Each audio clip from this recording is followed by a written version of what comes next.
Evening. Good evening. I'm Pastor Bordelin, one of the pastors at St. John's. For the St. John's members looking around go, boy, we don't recognize some of these people, so be nice to them. We have visitors here. Pastor Uhlhorn invited some of his friends along to attend the presentation, and also Pastor Hunley is starting a mission church in Deerfield, Wisconsin, and they have some of their leaders here as well. So we're really grateful for that. I don't want to take up all Pastor Uhlhorn's time, but I do want to give him an introduction. I said there's one thing that the people demand on Wednesday nights, and that's a handout. So please, whatever you do, don't forget a handout. Was not given that memo. And so he didn't bring a handout for us. So he's going to give a presentation and go to about 7:20, 7:25. He said he'll have lots of questions for you. We'll wrap up at 7:25, and we do have a half-hour prayer service that you're all invited to attend, but you're not expected to attend. You'll have a time to leave before that prayer service. So Pastor Uhlhorn was my bishop when I was a vicar back in 2003, 2004. Welcome, Pastor Wayne Uhlhorn. Let's give him a St. John's welcome. Thank you. It's nice to be here.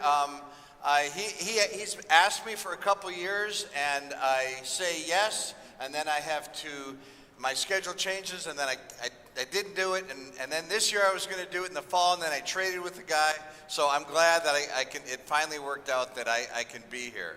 And I realized that at these, and I kind of looked on your YouTube page or whatever, and there's been some pretty deep, heavy subjects like original sin and you know, the historical interpretation of things like that, and you've got people that have come here with, you know, doctor this and professor that. This isn't one of those presentations at all.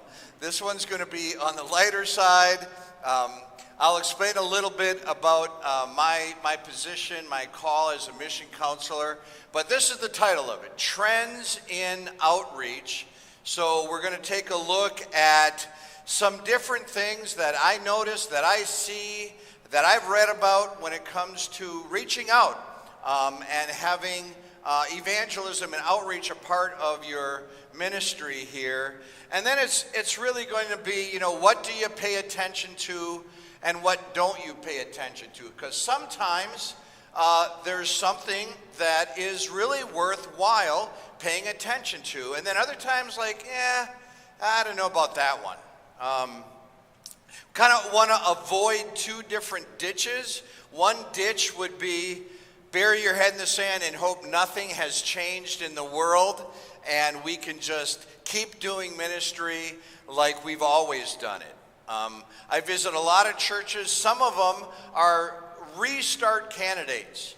They're a good church. They once had a heyday, and now they've been vacant for a couple years. They've fallen on hard times. They bring in the mission board to hopefully get some subsidies, some money, so they can start up again. And one of them I visited, and I'm given these ideas, and I'm giving them a path, and then the pastor said, or no, that wasn't the pastor, it was the church president said, you know, all we need is that one dynamic pastor and we'll be right back on track. And they were just kind of hoping that it was going to be 1974 all over again when they had their heyday, and it just doesn't work that way. So you don't want to bury your head in the sand and not you know, and sort of pretend that nothing has changed. Things have changed. But on the other hand,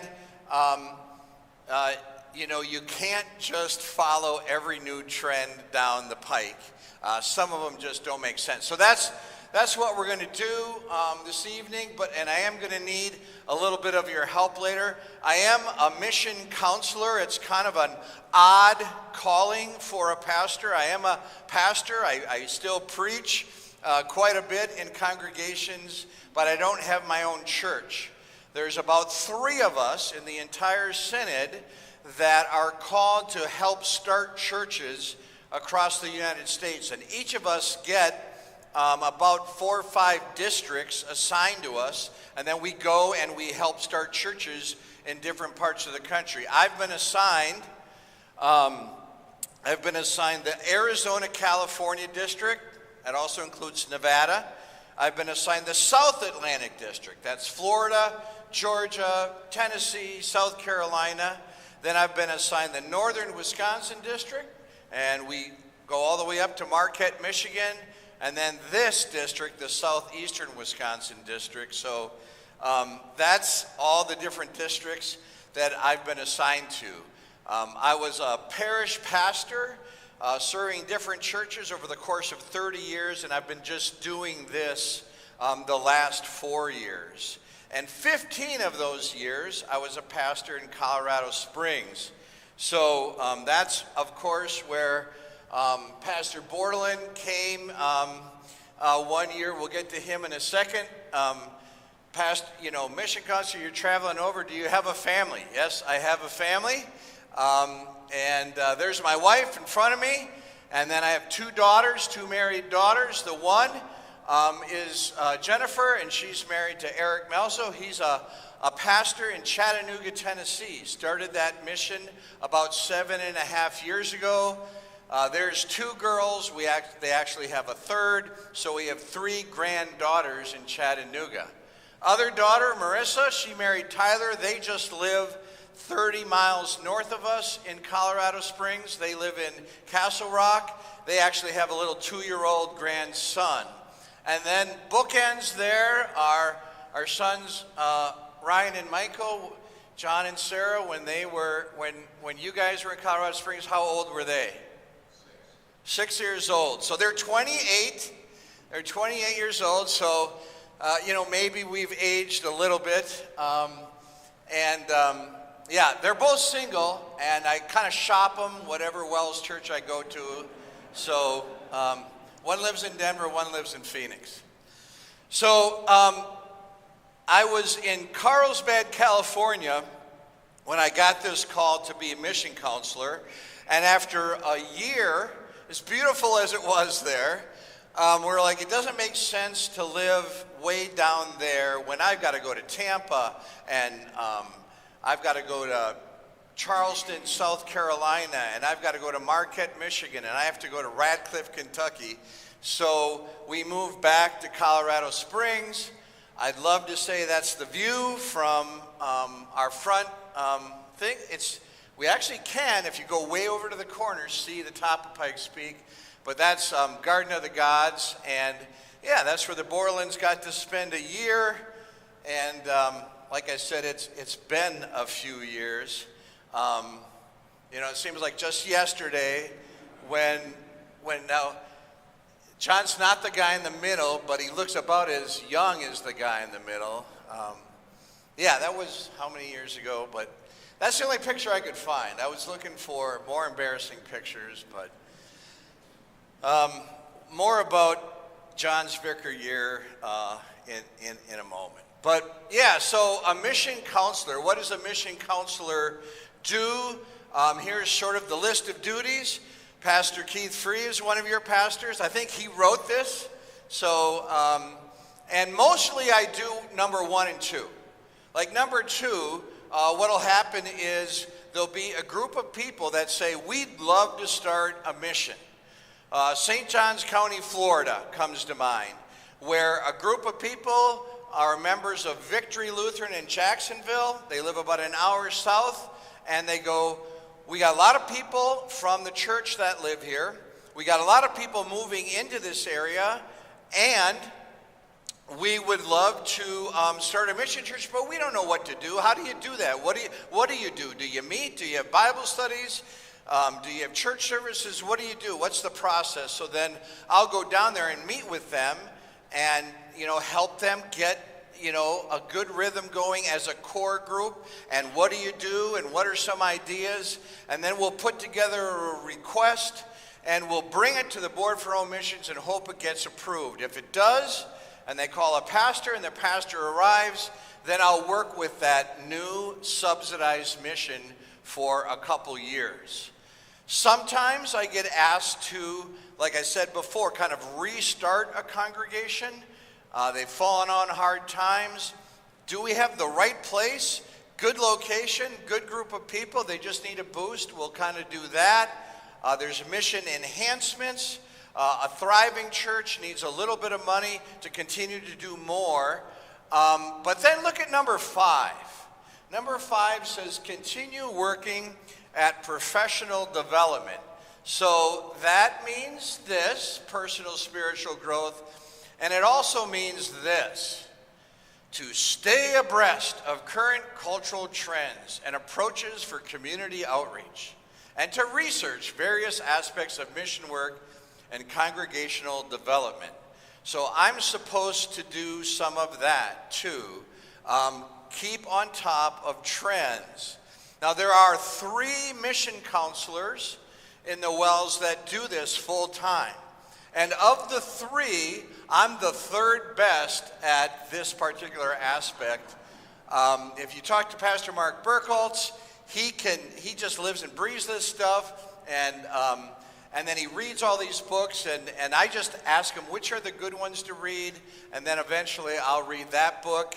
But I do, try to, you can kind of subscribe to different blogs of different people. In fact, there's this one person every day sends an email, and it was kind of his blogs that inspired me to do this presentation, because some of his ideas are really good and worth paying attention to, and some of them, they're a little out there. And so I kind of think, that's good, right? Let's try to have a measured approach. We pray for wisdom. We pray for a spirit of discernment, because some things are worth talking about. And I'm going to turn this over to you in a little bit and have you tell me what you think about a trend that I will present. So I just kind of want us to realize that whether we like to or not, we all pay attention to trends. We realize that a lot of people have cut the cord and gone to streaming services because that's the only way you can watch TV. If you wanted to watch football on Christmas Day, you had to have a Netflix account or use somebody else's. I used to, those daughters, when they come home for Christmas, December 24th, the morning of December 24th, I'd go, come on girls, we gotta get your mom some Christmas gifts. But now, on Amazon Prime Day or whatever, I just, do all my shopping online. A lot of people do that, right? So we all kind of are following trends, whether we realize it or not. And of course, in the church, there's some trends that we absolutely, as a society, need to pay attention to. One of those is, have you ever read about, the lower birth rates that are taking place right now?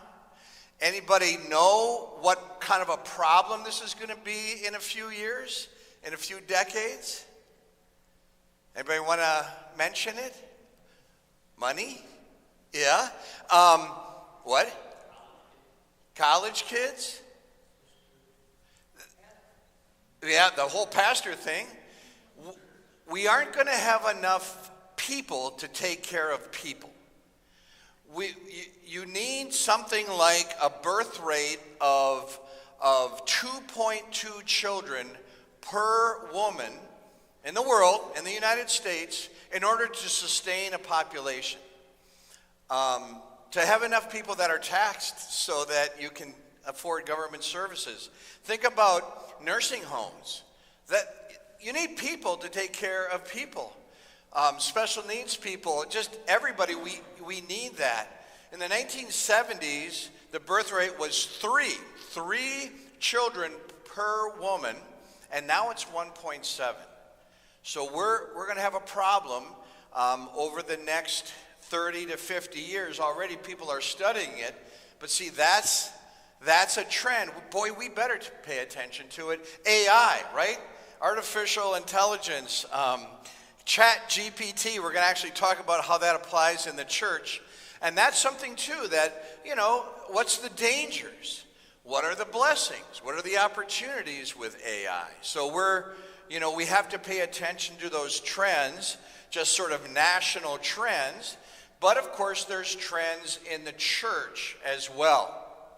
So when I started out as a pastor, I never heard of Christmas for kids.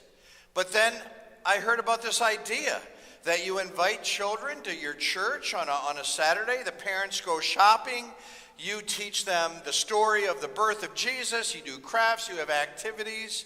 And then you've got their names. And they maybe are looking for a church, and you can follow up on them.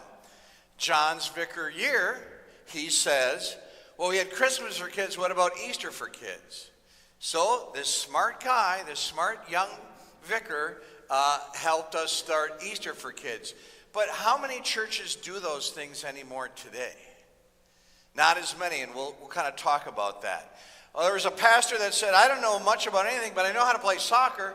He started soccer camps instead of vacation Bible schools. And now people have soccer camps, and they have music camps, and they have science camps. So those are trends.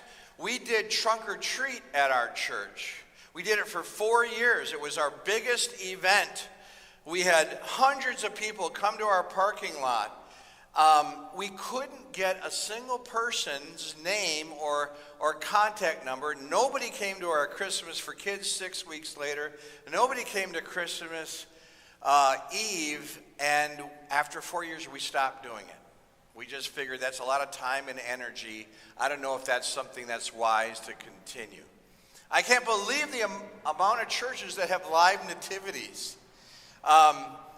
I'll tell lots of vicar stories. I'll tell a story of Pastor Balgy's son, Ben, who was my vicar in California. And we thought, we should do this some year. We should have a live nativity. He kind of looked at the campus with fresh eyes, and he went, we could handle it here. And he asked some pastors that had done it in the past, and they said, yeah, you need a year of planning.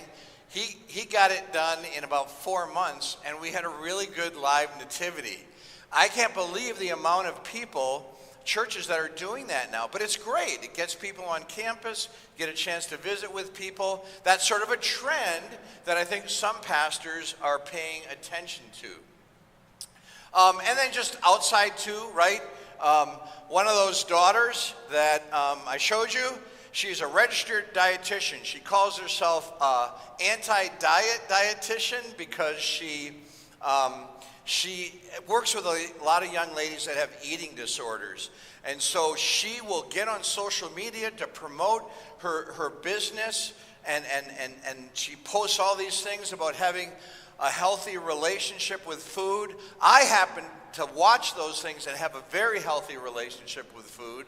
And so it works on me. And now she's the social media person for her church. Because if it works for business and it attracts people and they're following, then maybe it can work for church too. A lot of churches have Instagram pages for that reason. So we pay attention to things like that. And maybe these are things that we can incorporate in the church as well. I think this is one of the best examples. Anybody here ever watch The Chosen? So what aspects of The Chosen and the way they put that series together follow trends in the way people watch TV? If you've watched The Chosen, you'll notice they do some things that people are used to nowadays when they watch TV and watch their favorite show on Netflix. And what are some of those things? Anybody got any idea? They do. They're all over the place. They're doing interviews. They're giving little clips. Yep, they make use of social media. Right. If you've watched it, it's the Bible, and yet there's cliffhangers at the end of every episode. So you know how people like watching, binging TV, and like they go right from episode 2 to episode 3, and they'll binge it the whole weekend. You can do that. The Dallas Jenkins guy even has a t-shirt that says Binge Jesus. So they make it where there's cliffhangers, where you want to watch the next episode, where you can't wait for the next season because there's this cliffhanger. There's other things I've noticed. There's humor. There's like 3 storylines going at once. And that happens on a lot of TV shows. There's backstories and flash forwards. And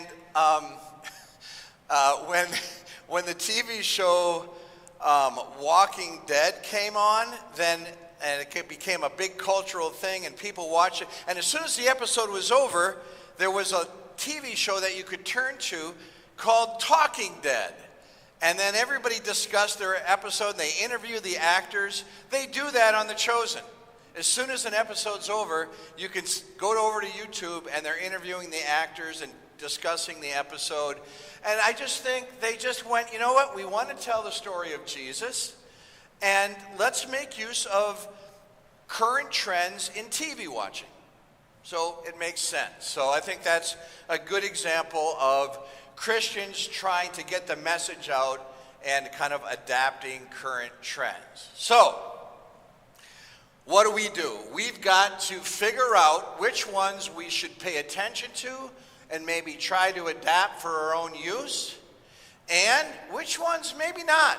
They don't really apply to us. Maybe they would even take us away from our main thing, proclaiming law and gospel and word and sacrament and pointing people to their Savior Jesus. We did that with Trunk or Treat. We are providing the neighborhood with a good, safe place for trick-or-treating. So maybe we could keep doing that. But man, that was a lot of effort, and we never really got a chance to point people to Jesus, so we stopped doing it. So that's what I'm kind of asking all of us to do tonight. Take a look at some of the trends that I see, and maybe I deal with a lot of little mission churches that are just starting out, and so maybe here at St. John's, you're going to go, yeah, that doesn't really apply to us. That's okay, but maybe there's some other ideas that might be something you want to pursue. And of course, this sounds like a disclaimer. It is kind of. We're really just giving our opinions in many instances. It's not that something's out and out wrong or a must do. And again, like I said, local circumstance will change. So Pastor Hunley's group, starting a new mission, they're going to have a different view of things maybe than here. Those little mission churches on the fringes of the synod, they'll try anything, to try to reach some people. Ever since Pastor Bordelin came here, right? You don't have to do anything. Just he shows up. By the way, I want to take a little bit of credit for the success of St. John's over the years, because there was a pastor that had the call right before him. And had he taken that call, I don't think you'd be doing as well as you are right now. You know who had that call right before he was called and declined it? Me. So, thank you, or you're welcome, or, yeah. All right. Yeah. So, let's look at some of them. And, yeah, I don't know why this wasn't working as good. So we'll try to go over here and get some of these up. There we go. Here's 4. I'm going to give about 12, and we'll go back to them if we don't cover the one you want to cover or you think of another one. But those 4 are sort of things I'm seeing happen in churches right now. One of them, of course, is digital ministry. So during COVID, we had to all of a sudden, right? A lot of pastors, a lot of churches instantly become,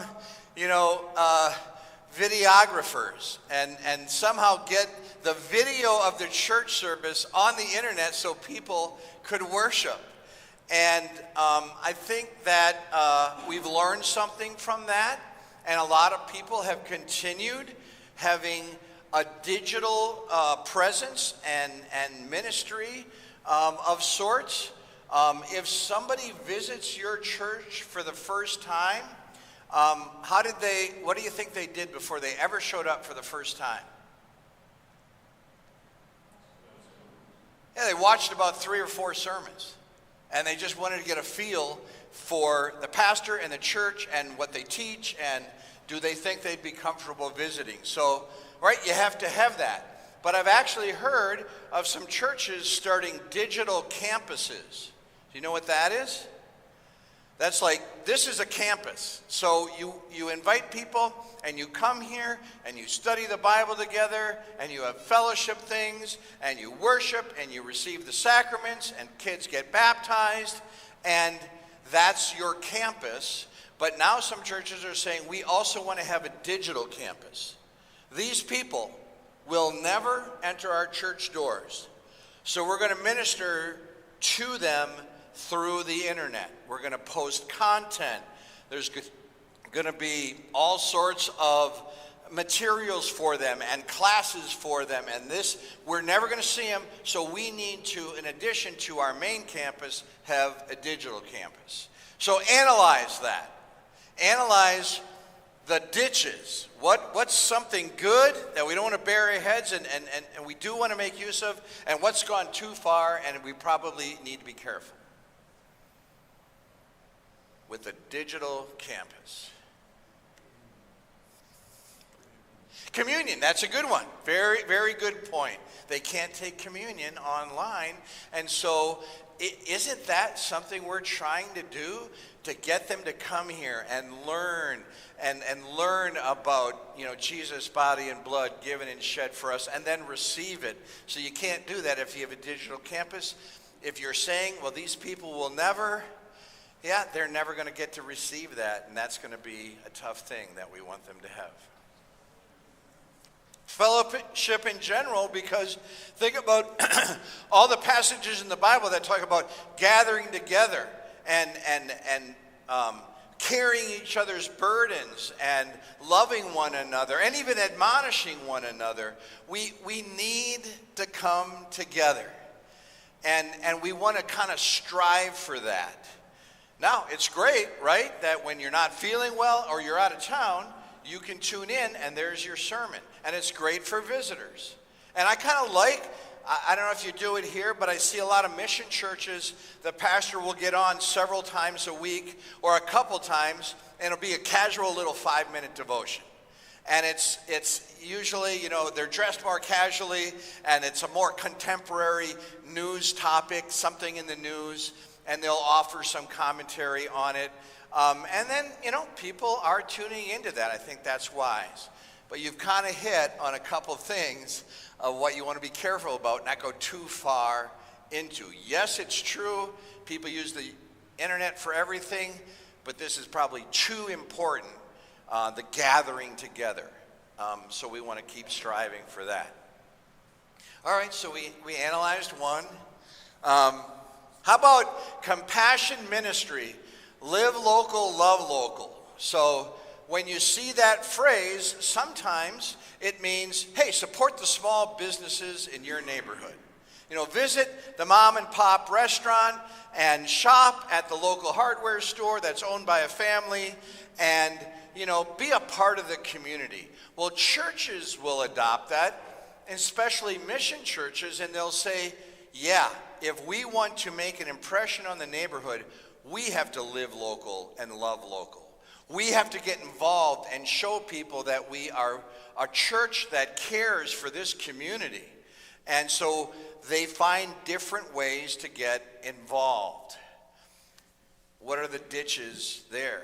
Some things to avoid, some things to embrace, and try to adapt for your purpose.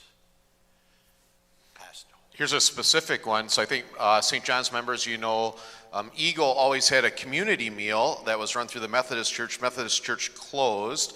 So I had a member on Sunday on the way out of church say, hey, the Catholics took that meal over, but studies have shown that there are a lot of underprivileged youth in Eagle, which does not immediately come to my mind, but our member has done their homework and said, what if our church got involved with doing an after-school meal or program once a month to start for kids in the Eagle community, for an example. So that maybe is as you talk in theory about compassion ministry, what does that look like for St. John's folks to offer a meal to kids in need, whether here or in Eagle? Yeah. But for an example. Yeah, real good. It's like we won't practically allow a new mission to start unless they have an aspect of social of kind of community service and compassion ministry in their ministry plan. Find that thing that your neighborhood needs. Maybe it's after school meals. And there's a mission in Las Vegas that was right across from a public school. And the new pastor got there and he just opened up the parking lot and he hands after school snacks, and he befriends all the parents as they're waiting in line to pick up their kids. In the early years in Colorado Springs, I did a lot of canvassing, a lot of door-to-door work. And, it gets a little frustrating. And I used to say and think to myself, I'm about to knock on somebody's door. And if any other situation than the ones that's about to happen, I'd like them and they'd like me. But, it's just going to be weird from the very beginning. Well, last year in Redding, California, we did a door-to-door canvas where we were collecting food for a food pantry. And man, the wall came down. And they invited you inside. And they grabbed your bag and they're filling up things from their pantry. And what church are you from anyway? And it really opened up the conversations because you were caring about the community. You weren't just saying, come here, come to our church, and please bring your offerings. You weren't saying that. You were saying, we care about you, we love you, we want to take care of you, here's a community need. And it isn't always easy to know what that need is, so ask people. Interview the civic leaders, have conversations with people. You'll figure it out fast enough what you can do. Now, yes?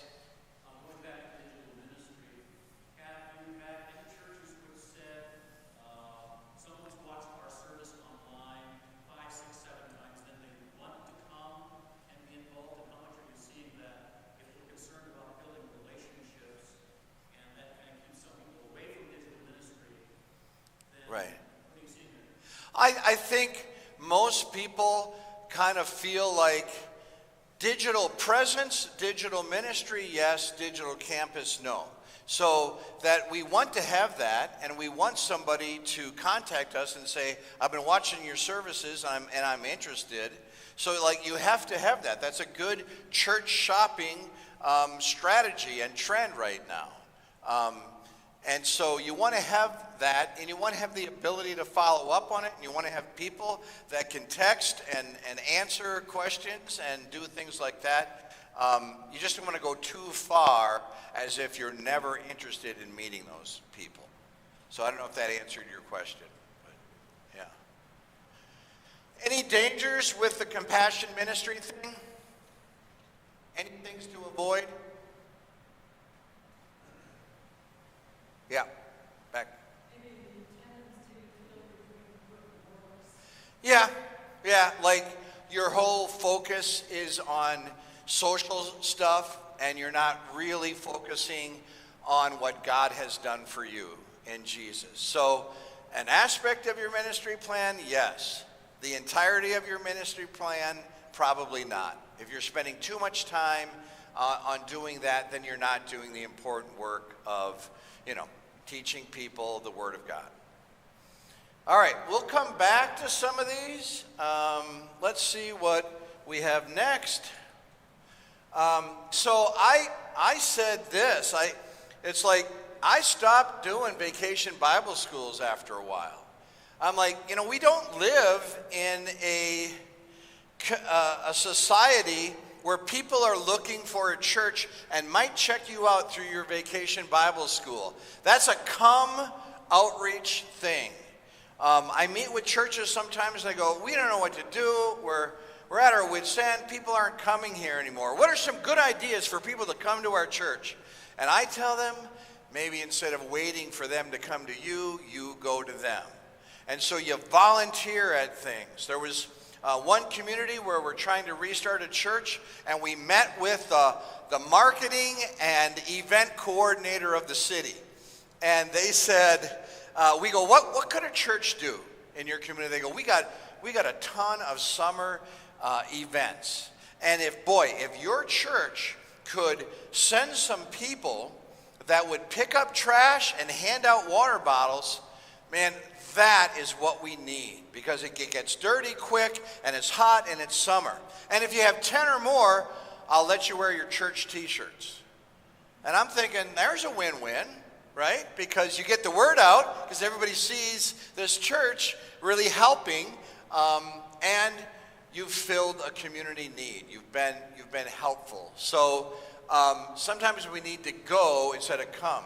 Now, right when I tell people, you can't do vacation Bible schools anymore, then someone will say, we got 150 people each year, and we meet new people, and they become members. And I'm like, good, keep doing it. If it's working for you, keep doing it. So, yeah, that's what I mean by that. How about this one? And I might have to ask a few pastors in the crowd. A lack of commitment to church attendance and membership. So, of course, we know that ever since COVID, people that went 4 Sundays a month might go 3 or 2. Some people that went 2 or 3 times a month go once, and some people that went once a month, you might not see them for a couple months.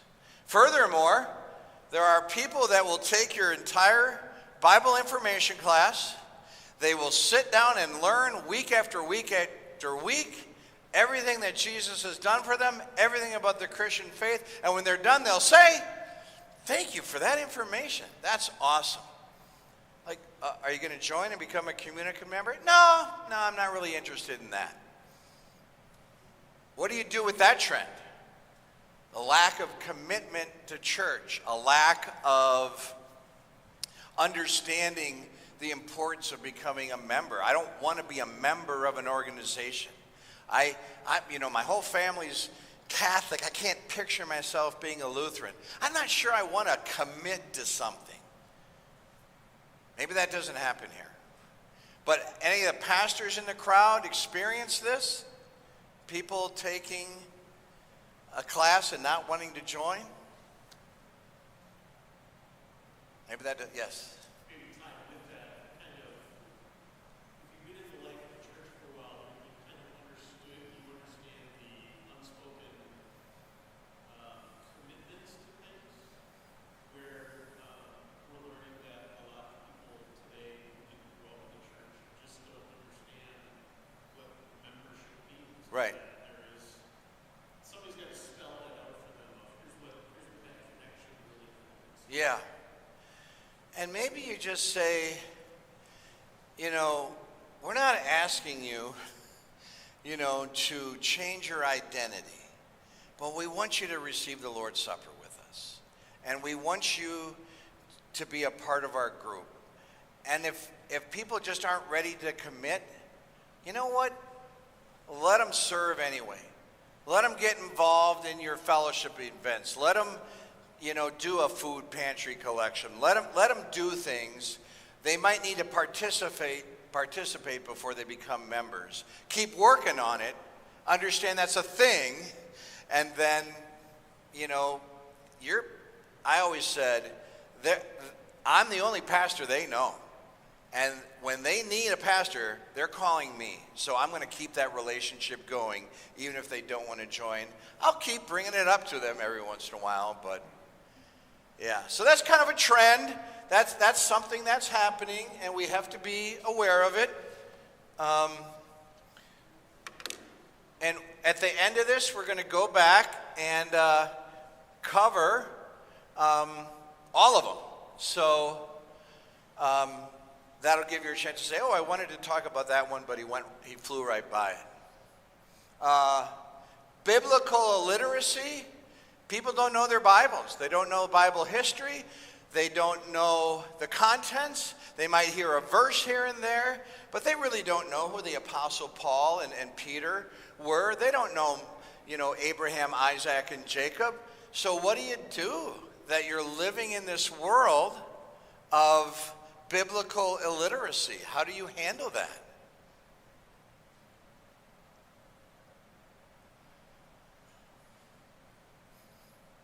Yes.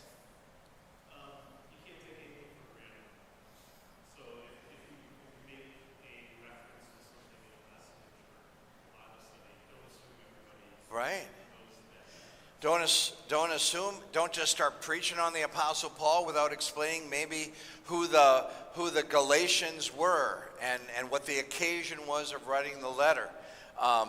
Don't necessarily assume people know what phrases like redemption and justification are. Take the time to explain it and illustrate it. And maybe you need to have some Bible studies. So here's a little trend in the church, right? Bible study used to mean studying the Bible. And then we started doing topics. Let's do topics. Now I think we're back to studying the Bible again, because somewhere in there I have a thing that says that millennials are kind of coming back to church a little bit. And even Gen Z, which is, they're probably in their 20s now, no grandma went to church. Their parents never taught them anything.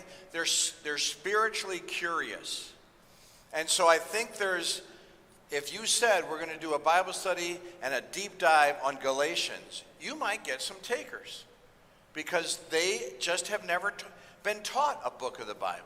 If you're going to say we're going to do we're going to study Exodus and Moses, they might just be really interested to show up. So there's ways to attack it, but you got to realize it's out there and not assume that everybody knows maybe what some of us knew and have learned growing up. And that's just a trend. There's one, have you ever heard of the term religious nuns? N-O-N-E-S, nuns. So there's a form, there's a survey. Are you Protestant? No. Are you Catholic? No. Are you Jewish? No. What are you? What is your religious affiliation? None. N-O-N-E.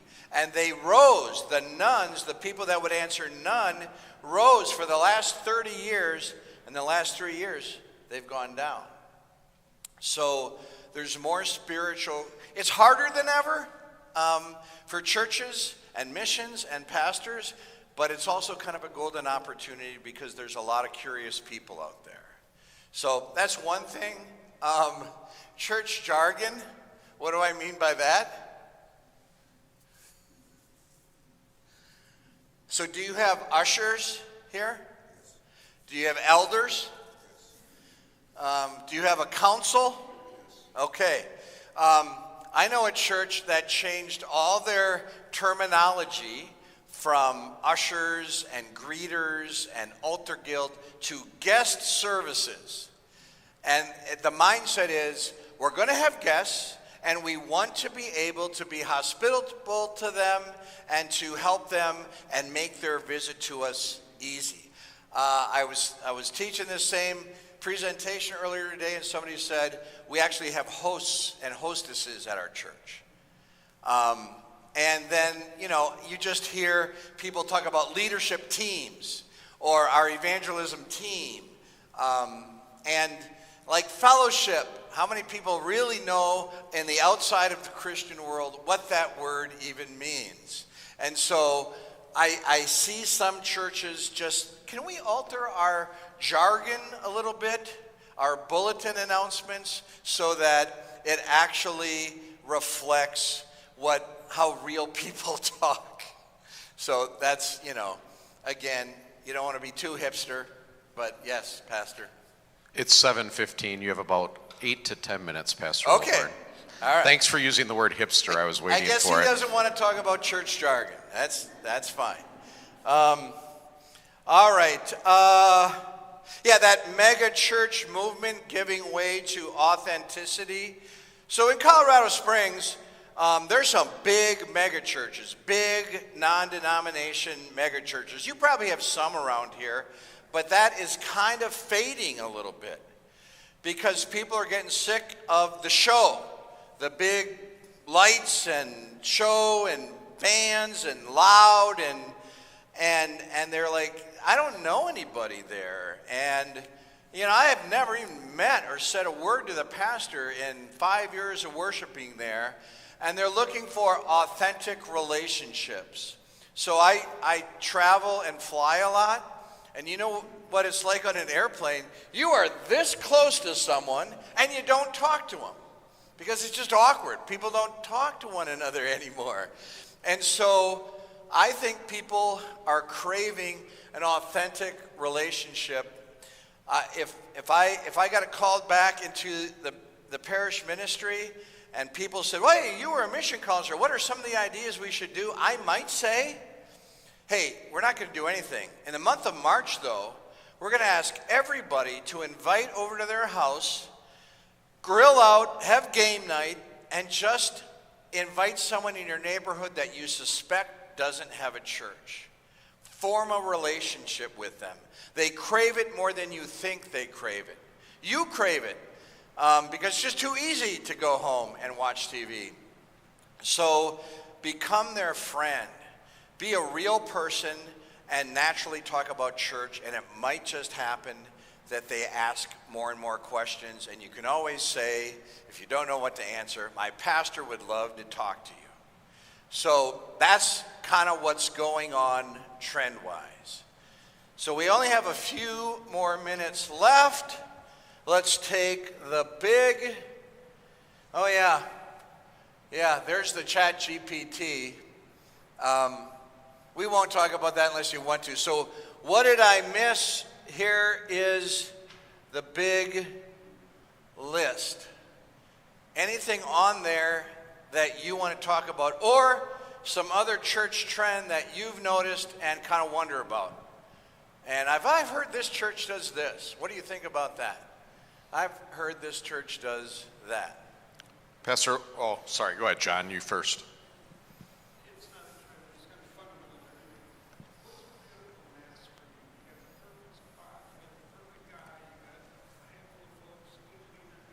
Yeah. Like to make a mission go? Yeah. Well, it's not so much about, quantity as it is about quality. So if I see a good mission start, I not only have a core of people, I've got some key drivers in there that are going to make this thing go. And it's not always the pastor or the next door neighbor pastor. It's people that are committed to it. Like no matter who comes in, there's these people that are going to make this go. So that church in Northern California that I was talking about and visiting, they've got 8 of the best lay people I've ever met. All they want to do is meet people and have their church do well. And they have been so fun to work with.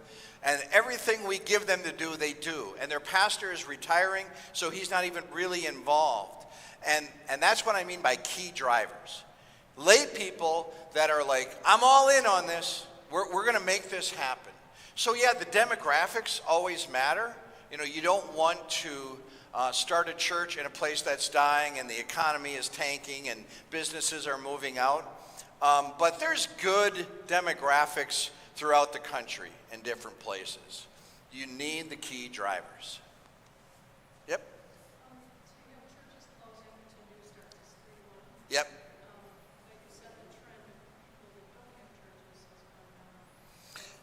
Yeah, but there's still some churches that are closing because people are moving away, or people are getting older, or there's other closer churches. So in the United States, for every new church that opens, there are 3 that are closing. So what do we do with that information? Well, in Las Vegas, the original WELS church in Las Vegas, Mount Olive, closed. They had a school. They built a school and took out $1 million loan right before 2008. What happened in Las Vegas in 2008? That was ground zero for, the bubble bursting. And they finally just had to sell. They had too much debt. They couldn't pay their pastor. They got $2 million for the sale of that church. Las Vegas is a city. It's the new Phoenix. There's 2.5 million people living in there, and it's going to become 4 million in the next couple decades. They use that money to be able to call a pastor to do some exploratory work and figure out where they should start a new mission church. So we're going to have some money from this. There's this transfer of wealth that's happening across our nation, and there's churches and valuable properties that are closing. That's an opportunity. No, Christian churches in general. Yes. I'm asking you to chime in on something that will be very self-serving. Okay.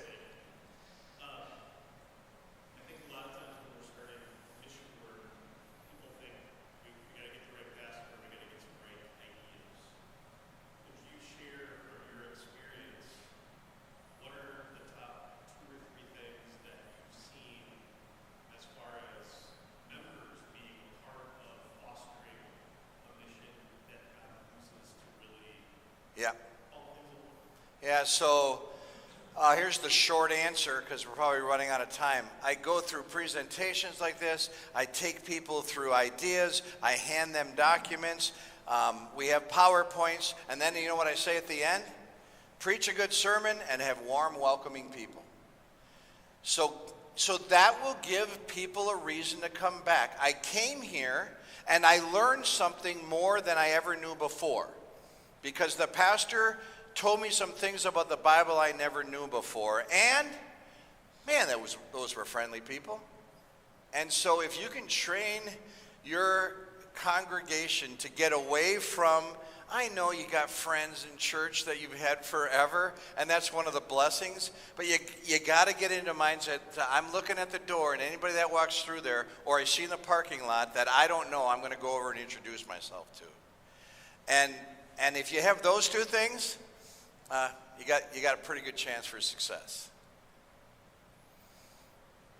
We're running out of time. Time for one more question. It better be really good if it's Yeah. the last one. Right. What was John Bordelon like for a vicar? Took a lot of vacation, as I recall. They went to Utah. They explored Colorado. Sarah came pregnant and left pregnant. I remember that. That's about all I remember from. That was a long time ago, but I remember those things. All right, well, we'll close with a prayer. We thank you, Lord Jesus, for this time together this evening, where in response to your word and your blessing and your urging us to go and spread the good news of Jesus, we look at trends. And so give us a spirit of discernment and wisdom so that we don't bury our heads in the sand, but rather take a look at some things that we could do in order to further spread your name, and then bless those efforts so that more and more glorify you and call upon your name as Savior and Lord. In Jesus we pray this, amen. Let's thank Pastor Uhlhorn for that.